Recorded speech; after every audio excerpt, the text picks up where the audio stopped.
My name's Mrs. Hoyt, and I'm one of the school nurses at Prairie View, Woodbury, and Doomer schools.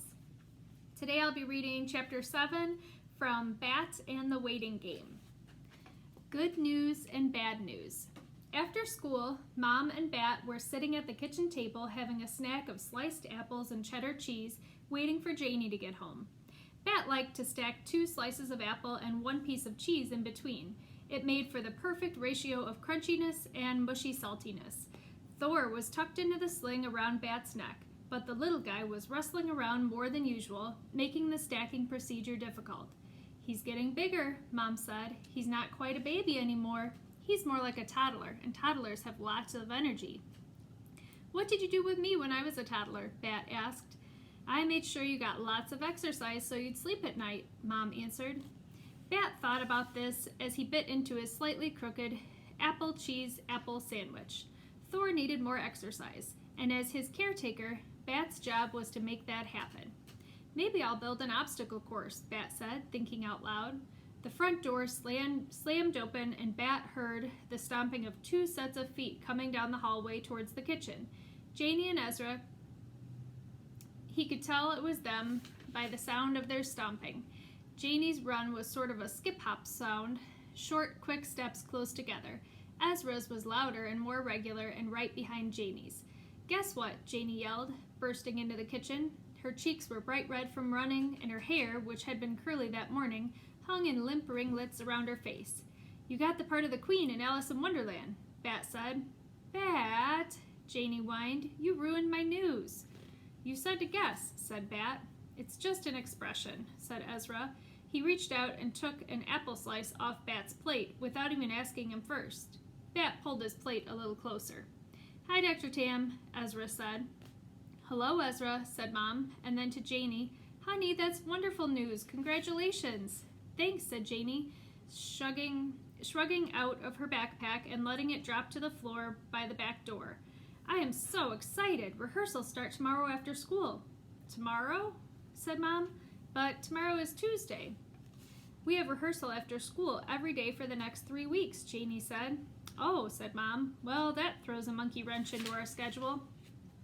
Bat knew that Mom was using an expression and that there really wasn't a wrench shaped like a monkey, but it felt satisfying when he imagined one anyway. Usually you take care of Bat on Tuesdays and Thursdays until I get home, Mom said.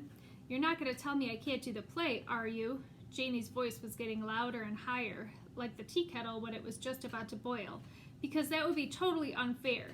No, of course not, Mom said. We'll work something out. Then she stood up and hugged Janie. I am so proud of you, she said. Be sure to call your dad and tell him the good news. He'll be thrilled. Now, Ezra, would you like an apple of your own? Ezra, whose hand has been reaching out toward Bat's plate again, said, Sure, Dr. Tam. And some cheese, too? Later that day, after Ezra had gone home, after dinner and dishes and Thor's bedtime feeding, when Bat was brushing his teeth, Mom came into the bathroom and sat down on the edge of the bathtub. Bat, she said, I want to ask you a question. Bat hated it when people talked to him when he couldn't answer. Worst of all was at the dentist, when he had his mouth wide open and the dentist's rubber-gloved hands were in his mouth. And she'd ask, So, Bat, what grade are you in? Or, what's your favorite hobby these days, Bat? And there was no way he could answer without biting her fingers. Right now, there weren't any fingers in his mouth, but there was a cheek full of foamy toothpaste. Bat spat it out and rinsed his mouth and then said, What? Your sister's going to be busy on Tuesdays and Thursdays for the next few weeks, Mom said, and so we're going to have to change our schedule. I know, said Bat. You're going to have to come home earlier. Well, no, Mom said. I can't do that. Then I could come to the clinic, Bat said. I could help Lawrence. It's nice to have you at the clinic now and then, Mom said, but maybe not quite that much. Also, you have your spring project to be working on. And then she told Bat that she'd talked to Israel's dad and that he had said that Bat could come over to the house for a few hours after school on Tuesdays and Thursdays until Janie's play was over. You could ride home with them, they'd give you a snack, and you and Israel could work on your project. How does that sound? It sounded great, for exactly 3 seconds, until Bat remembered Thor. Can I bring Thor with me? Bat asked. Oh, Bat, Mom answered. I think that would be too much to ask of Israel's dad. Thor will have to stay with me at the clinic. Lawrence will take care of him. That sounds like a terrible idea, Bat said. Tell Janie she can't do the play. Bat, Mom said, that doesn't seem fair, does it? And it's just for a couple of hours, only on Tuesdays and Thursdays, and only for a few weeks. We could do this, Bat, can't we? Bat thrust his toothbrush back in the holder and wiped his mouth with the hand towel. He remembered something Mom sometimes said to him and turned to her. Just because we can do something, he said, doesn't mean we should.